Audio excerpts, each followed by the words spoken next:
नमस्कार, सोमेश भितोड़े क्लासेस में एक बार पुनः आप लोग को स्वागत है। मैं Somesh Kumar Bhitode, assistant professor mathematics, government Kranti Kumar PG college सक्ती से।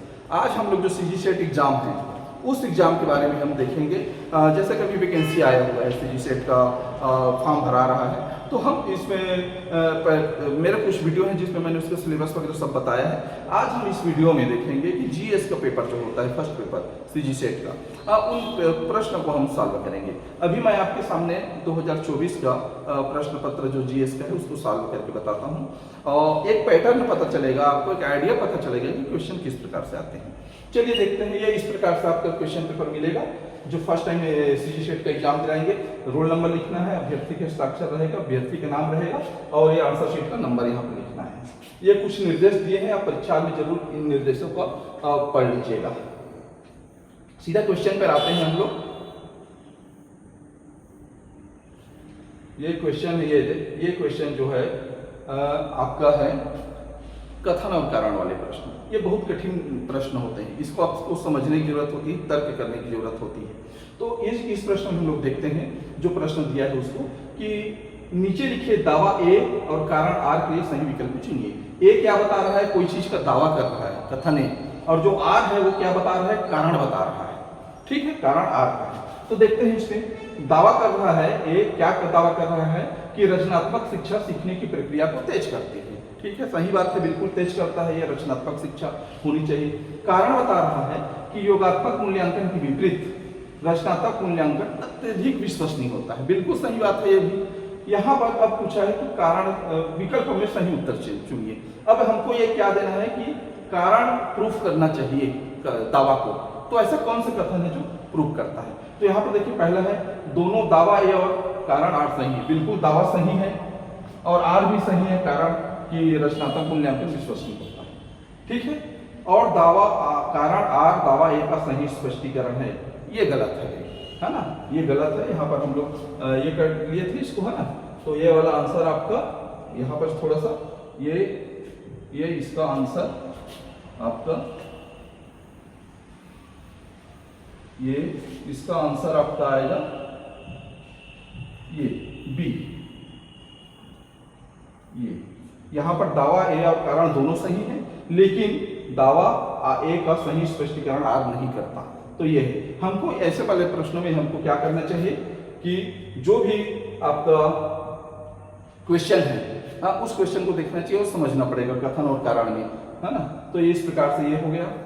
उसके बाद हम लोग दूसरा प्रश्न देखते हैं इसी में, जो क्वेश्चन पेपर है 2024 का। यहाँ पर दिया है मैच द कॉलम दिया है। मैच द कॉलम है, शिक्षण का स्तर दिया है, एक प्रकार का मुख्य समर्थक दिया है। तो इसको आपको याद करना पड़ेगा, है ना, जो शिक्षा शास्त्री हैं उनके, है ना। तो कथन में दिया है 3 दिया है, स्मृति स्तर, बोध स्तर, चिंतन स्तर। 3 स्तर होता है सीखने का। तो यहाँ पर कुछ शिक्षा शास्त्री के नाम है, हर्बर्ट, मोरिसन और हंट। तो कौन मैच द कॉलम है? तो यहाँ पर देखिए, फर्स्ट इसका सही है, ए का फर्स्ट, स्मृति स्तर का हर्बर्ट है, बी का 2 है, बोध स्तर का मोरिसन, सी का 3 है, चिंतन स्तर का हंट है। ये जियो का त्यों इसका आंसर है। तीसरा देखते हैं हम लोग। नीचे शिक्षार्थियों की कुछ विशेषताएं सूचीबद्ध हैं, उन विशेषताओं की पहचान करें जो प्रभावी शिक्षण में मदद करते हैं। चलिए देखते हैं प्रभावी शिक्षण में क्या क्या मदद करता है। हमको यहाँ पर क्वेश्चन को समझना है, हमको विशेषता दिया है शिक्षार्थियों की, तो हमको उस विशेषता की पहचान करना है जो प्रभावी शिक्षण में मदद करते हैं। बहुत सारी विशेषता दिया हुआ है, लेकिन प्रभावी शिक्षण के लिए कौन है? इसमें शिक्षक के प्रति शिक्षार्थी का सम्मान। प्रभावी शिक्षण के लिए क्या जरूरी है? सम्मान जरूरी है क्या शिक्षण के लिए? सम्मान करे चाहे ना करे, लेकिन शिक्षण तो होगा ही।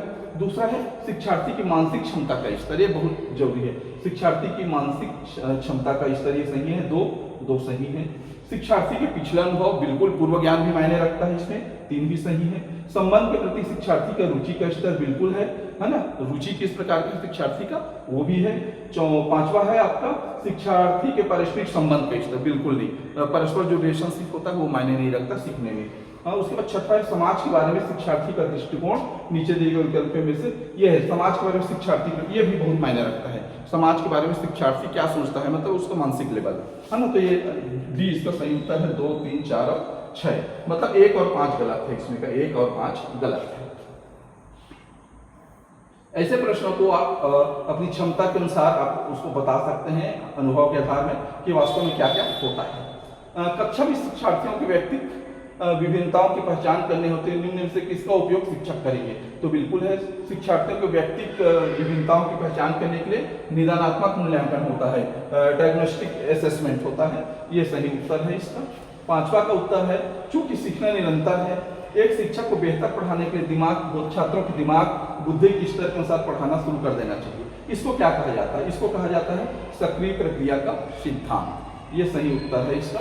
ये आप सीखने का सिद्धांत जब पढ़ेंगे, हम लोग जब बीएड कर रहे थे तो हम ये सब चीज़ पढ़े थे उसमें। तो अभी जो बीएड या डीएलएड किए हैं उन्हीं टीचर की है ना, वो सब आप एजुकेशन में इससे सब काम आता है। जो बीएड में अक्सर ये सब पढ़ाया जाता है। चूँकि आप कॉलेज में प्रोफेसर बनने जा रहे हैं तो बच्चों के साथ संबंध, आप सीखने की क्षमता, सीखने का सिद्धांत, ये भी आपको पढ़ना पड़ेगा, इसलिए सिलेबस में रखा गया है। छठवां है, यहाँ पर दो सेट दिए गए हैं। सेट एक में अनुसंधान विशेषता को निर्दिष्ट करता है, जबकि सेट दो उनके मूल बिंदु को इंगित करता है। दोनों का मिलान करें और उचित कोड का चयन करके अपना उत्तर दें। तो ये इस प्रकार से अनुसंधान विशेषता में यह है विश्वसनीयता, स्थिर, सुसंगत, भरोसेमंद, वैधता, अंतर्ज्ञान, निष्पक्षता।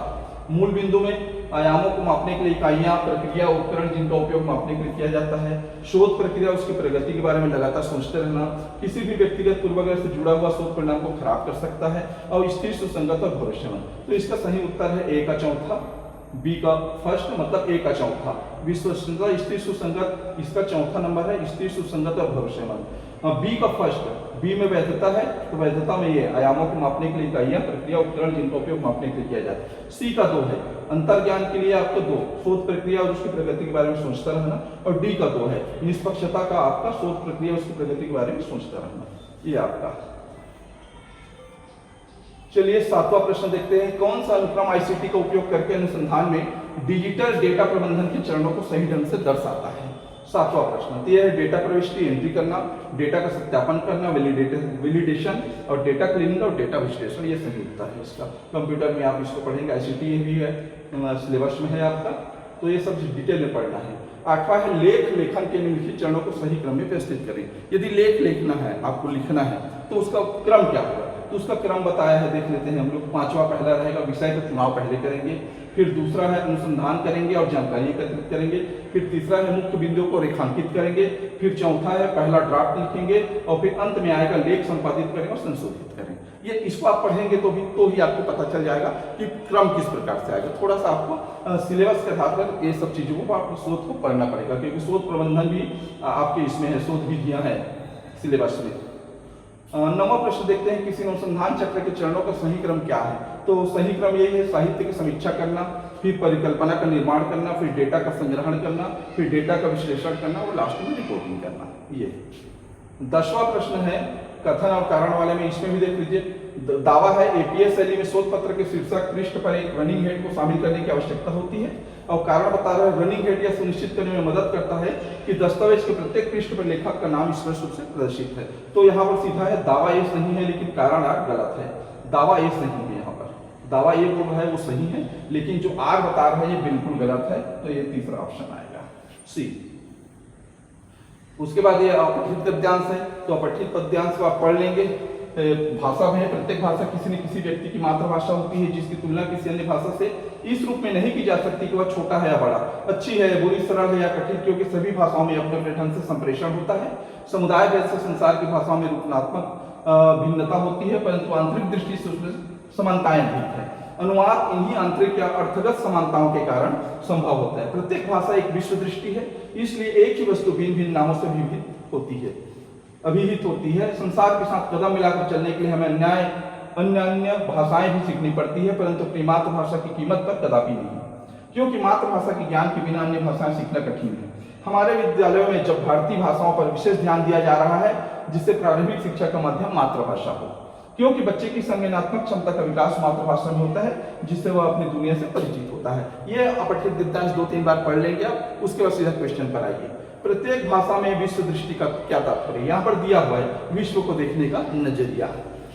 दूसरा है शिक्षा शास्त्री प्रारंभिक शिक्षक के लिए मातृभाषा को सर्वाधिक उपयुक्त माध्यम किस लिए मानते हैं? इसलिए कि मातृभाषा में संज्ञानात्मक क्षमता का विकास होता है। संज्ञानात्मक मतलब जानने पहचाने की क्षमता, है ना, ये आपका मातृभाषा में होता है। संज्ञानात्मक क्षमता से क्या अभिप्राय है? तो यह जानने पहचानने की क्षमता है संज्ञानात्मक। भाषाओं में समानता का क्या तात्पर्य है? तो अर्थ की दृष्टि से समानता होती है भाषाओं में। अर्थगत 15 अनुवाद भिन्न भिन्न भाषाओं में निहित जिस समानता से संभव होता है वह क्या है? वो भी क्या है? अर्थगत है, अर्थ को लेकर है। फिर आप चलते हैं हम लोग नेक्स्ट प्रश्न 16। ये एक प्रश्न जो इंग्लिश में आया था, हिंदी में इसका अनुवाद नहीं दिया था, लास्ट में विवादित था। ये है select the most appropriate option based on the given observation, है ना। तो ये आपका 16 का ऑप्शन जो है उसके आधार पर आपका जो है 2 और 3 बस सही फिट हो रहे हैं कि handshake is an example of the subliminal non verbal communication. मतलब जो हाथ मिलाते हैं हम लोग, हैंडशेक करते हैं, वो एक एग्जांपल है किसका? हम बोलचाल नहीं करते, बोलते नहीं, नॉन वर्बल मतलब अमौखिक जो संचार है, कम्युनिकेशन है, उसका एक माध्यम है, ये बोल रहा है। और तीसरा बोल रहा है feedback is inconsequential part of communication process. बिल्कुल फीडबैक बहुत जरूरी होता है। तो ये 2 ऑप्शन इसमें के बिल्कुल सही है। 17 में, उसके बाद 18 में देख लेते हैं हम। Select the most appropriate option based on the given observation. तो इसमें भी है D, only option 1 and 3 are correct. 1 क्या है? Communication is the process of exchanging information. बिल्कुल सही है ना। कम्युनिकेशन क्या है? एक्सचेंज है, एक्सचेंज करने का ऑप्शन है, प्रोसेस है इंफॉर्मेशन को। फर्स्ट और थर्ड है the objective of communication is the creation of shared understanding. बिल्कुल अपनी अपनी जो समझदारी है उसको एक दूसरे के साथ शेयर करते हैं, दिए है ना। और ये common system of symbol is not required, बिल्कुल ये गलत है, ये दोनों आपका सही है। 17वां में देख लेते हैं हम लोग। 17वां question, arrange the following step of the process of communication. ये संचार का जो आप पार्ट पढ़ेंगे सिलेबस में है, उससे है कि arrange the following step of the process of communication का स्टेप पूछा है, उसको आपको करना है। तो डी पहले आएगा, डी मतलब आइडिएशन करना, सोचेंगे आप। फिर सी आएगा आपका इनकोडिंग करेंगे, फिर ई आएगा आपका ट्रांसमिशन करेंगे, फिर बी आएगा आपका डिकोडिंग करेंगे, फिर ए आएगा आपका फीडबैक। ये इस प्रकार से आपका प्रोसेस होता है ना।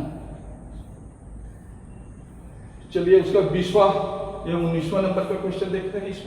इसमें भी है select the most appropriate option based on the given observation. एक ऑब्जर्वेशन दिया है तो उसके अनुसार 1, 2 और 3 ओनली है, ये तीनों है। in upward communication is the employee tends of highlight their accomplishment and downplay their mistakes। ये फर्स्ट सही है। सेकंड है negative information tends to the ignored और डिसगाइज्ड।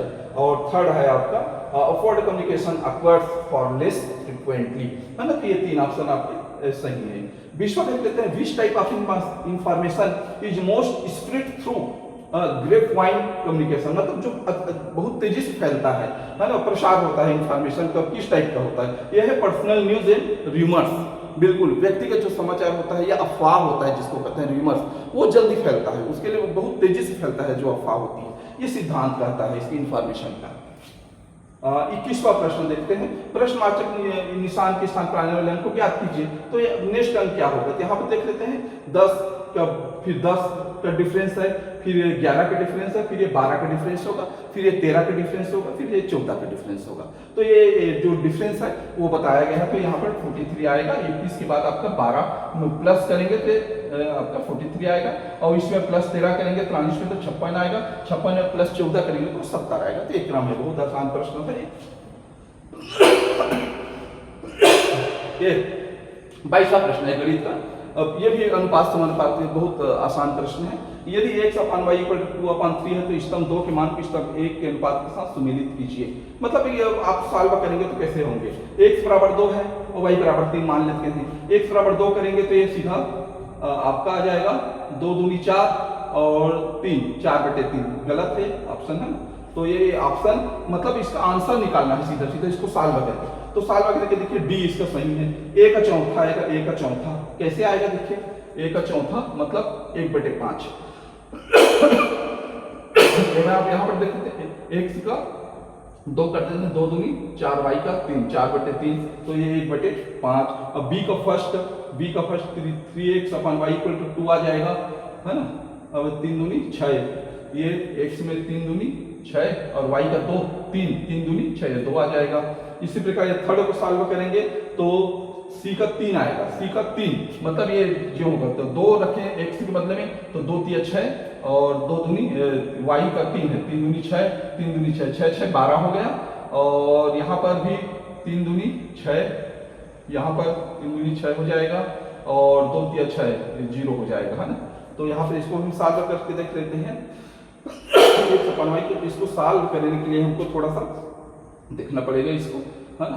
क्वेश्चन को इसको सॉल्व करेंगे तो इसका सही जो आंसर दिया है ए का 4, बी का 1, सी का 3 और डी का 2, ये इस प्रकार से आया है। इसका 5 इसको सबको वैल्यू को हम लोग रखते जाएंगे तो ये मान आप आसानी से निकाल सकते हैं एक्स और वाई के मान को इसको सॉल्व करके। 23वां है कौन सा सबसे बड़ा भिन्न है, बोल रहा है 23वां प्रश्न। तो सबसे बड़ा भिन्न इसमें 19/23 है, सबसे बड़ा भिन्न। क्यों? क्योंकि हर में देखिए सब हर में इक्वल नंबर है 23, तो जो अंश में जो बड़ा होता है वो बड़ा होता है, सीधा सीधा सबसे महत्तम भी ये हो जाएगा। 24वां है x का 8% 0.04 है, y का 8% 0.004 है, तो x और y का मान क्या होगा? तो 1 और 2 मतलब 0.5 x का मान होगा और 0.05 y का मान होगा। ये इसको आप सॉल्व कर लेंगे, बहुत आसान प्रश्न है, छोटा सा। 25वां है एक कुर्सी को 4 रुपए में बेचने पर विक्रेता को 20% हानि हुई, तो उस कुर्सी की वास्तविक लागत क्या है तथा कितने रुपए बेचने पर विक्रेता को 8% का लाभ होगा। ये लाभ हानि का प्रश्न है, तो इसका आंसर 2 और 4। 2 500 रुपया बेचने पर विक्रेता को, है ना, और चौथा है आपका 518.4, है ना। तो 2 और 4 इसका सही उत्तर है। इसको सॉल्व करके ये सब गणित के प्रश्नों को हम अलग से सॉल्व करेंगे इसके क्लास में। गणित का जितना इसमें सेट के एग्जाम आए हैं सब गणित के प्रश्नों को मैं सॉल्व करके बताऊंगा। मैंने बहुत सारे वीडियो डाटा इंटीग्रेशन का भी सॉल्व किया है, उसी में हम अलग से उसको सॉल्व कर देंगे।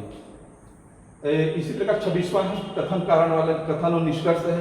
कुछ किताबें पेन है, कोई भी पेन पेंसिल नहीं है, इस प्रकार के प्रश्न आते हैं। तो ये वाला प्रश्न सही उत्तर 1 और 3 का पालन करते हैं। कुछ पेन पुस्तकें हो सकती है और कुछ पुस्तकें पेंसिल नहीं हो सकती, ये है ना। 27वां प्रश्न है कॉलम 1 और 2, तो इसका इसका आंसर ए है, ए का दूसरा हो जाएगा। ए का प्रत्यक्ष मतलब संवेदनक जरिए अवधारणा ज्ञान, बी का 4 अनुमान मतलब निष्कर्ष के आधार पर प्राप्त ज्ञान, सी का 3 मतलब शब्द मतलब मौखिक प्रमाण तथा प्रमाणिक स्रोतों का ज्ञान, और डी का फर्स्ट उपमान मतलब तुलना तथा समानता के जरिए ज्ञान। ये 28वां प्रश्न देखते हैं। सभी राजनीतिज्ञ ईमानदार होते हैं, सभी ईमानदार निष्पक्ष होते हैं, ये कथन है। निष्कर्ष है कुछ ईमानदार राजनीतिज्ञ हैं, कोई भी ईमानदार राजनीतिज्ञ नहीं है, कुछ निष्पक्ष राजनीतिज्ञ हैं, सभी निष्पक्ष राजनीतिज्ञ। वेन आरेख से ये प्रश्न बनता है बहुत अच्छे से, इसको हम अलग से बताएंगे। तो इसका जो आंसर है 1 और 3 का अनुसरण करते हैं, कुछ ईमानदार राजनीतिज्ञ है, और आपका 3 है कुछ निष्पक्ष राजनीतिज्ञ है। इसका सही आंसर दिया है सेट आपका व्यापम ने। ये इस प्रकार का प्रश्न है। इसके आधार पर आप वेन आरेख से प्रश्न आप समुच्चय को जो हम लोग सॉल्व करते थे वेन आरेख का है वो उसी का प्रश्न है। तो बी और जी और यहाँ पर तीनों आकृति में है, ये चारों करण कथन को देखना था कि कौन फिट है, कौन सा कथन सही है। तो ये है बी सी और यहाँ पर बी और जी तीनों एक आकृति में है। बी और जी देखो, बी और जी इसमें भी है, इसमें भी है, इसमें भी है, तीनों में आ रहा है। चलिए 30वां प्रश्न है। निम्नलिखित उत्तरों के सेट से प्रश्नवाचक चिन्ह के स्थान पर ऐसा उपयुक्त चिन्ह चयनित कीजिए जिसमें 1 2 3 4 के क्रम में एक श्रेणी निर्मित हो सके। मतलब जो जिस क्रम में चल रहा है 1 2 3 4, तो उस क्रम में आपका डी सही उत्तर होगा। इस प्रकार से फिर ये आएगा, ये 0, फिर ये तीर के निशान, फिर 0, फिर इधर करके घूम के आ रहा है ना। इसको भी हम अलग से प्रश्न में इसको सॉल्व करके बताएंगे आपको, जिसमें केवल गणित रहेगा। ये ग्राफ है, ग्राफ यहाँ पर ग्राफ का अवलोकन करना है, डाटा इंटरप्रिटेशन का प्रश्न है, इसको भी मैं गणित में अलग से बता दूंगा। इसमें दिया है पिछले वर्ष की तुलना के प्रतिशत के संदर्भ में किस वर्ष की बिक्री की कारोबार में सर्वाधिक वृद्धि पाई गई है, इसको मैं अलग से बताऊंगा। इसका सही उत्तर आपका 2016 है।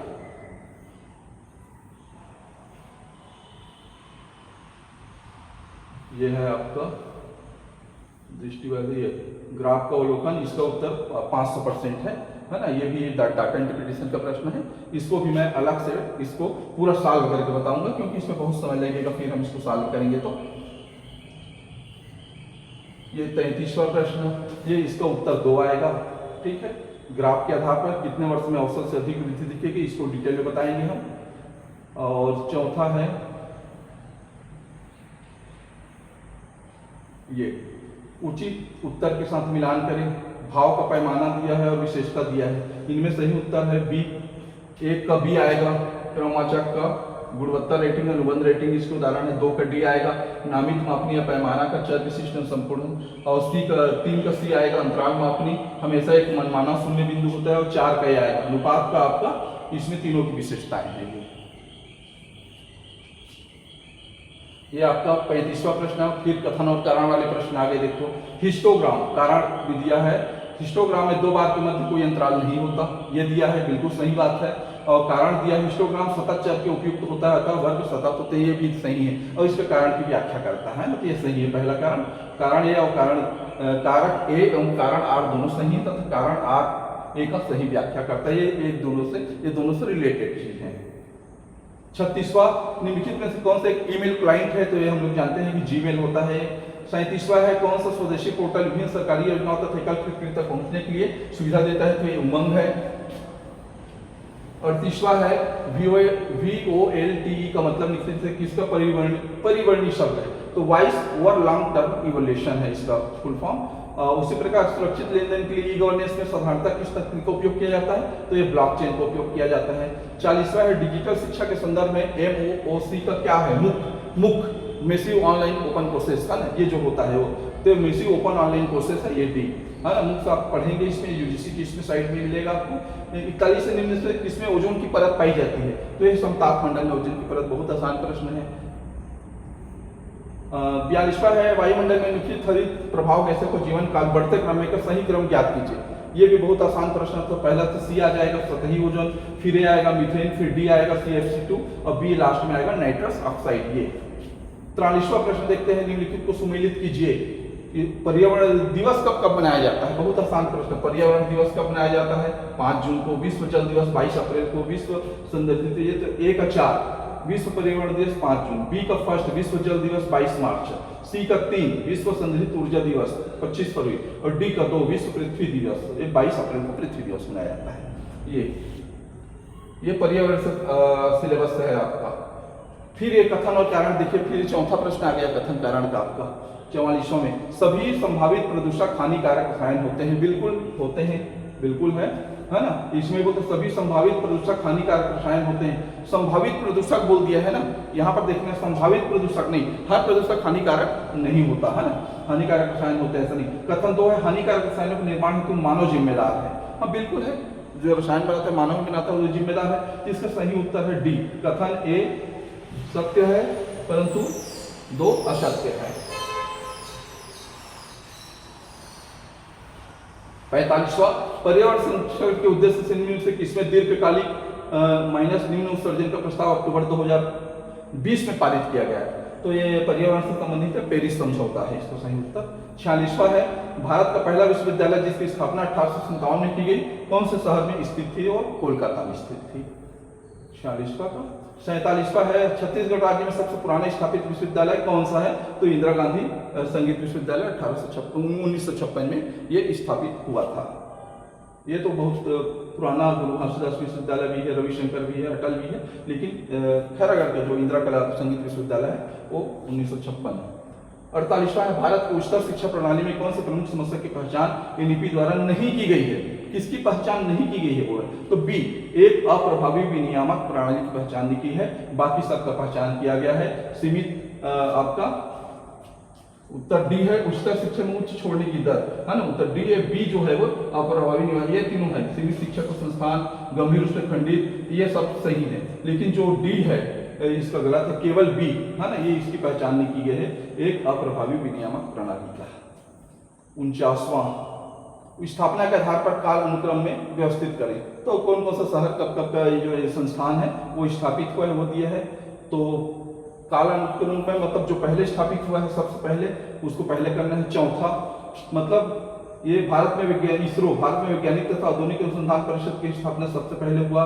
फिर फर्स्ट भारतीय प्रौद्योगिकी संस्थान खड़गपुर की स्थापना, फिर 3 अखिल भारतीय आयुर्विज्ञान संस्थान नई दिल्ली एम्स की स्थापना, फिर 2 भारतीय प्रबंधन संस्थान एम्स अहमदाबाद की स्थापना। ये हो गया आपका 49वां प्रश्न। ये तो प्रमुख जो शिक्षण संस्थान है आपके सिलेबस में है, हाँ एजुकेशनल इंस्टीट्यूट, वो भी आपके सिलेबस में है सेट के, उसको भी देखना है, उसी के आधार पर यह प्रश्न पूछा गया है। सूची 1 का सूची 2 से मिलान कीजिए। संस्थान का नाम है और शहर का नाम है, कौन कौन संस्थान किस शहर में है। तो यहाँ पर इसका सही उत्तर हम लोग देख लेते हैं बी है। ए का दूसरा भारतीय विज्ञान संस्थान बेंगलुरु में है। बी का 4 स्नातक चिकित्सा शिक्षा संस्थान चौथा नंबर में आपके चंडीगढ़ में है। सी का 1 केंद्रीय चमड़ा अनुसंधान आपका चेन्नई में है। और डी का 3 भारतीय पेट्रोलियम संस्थान वो देहरादून में है।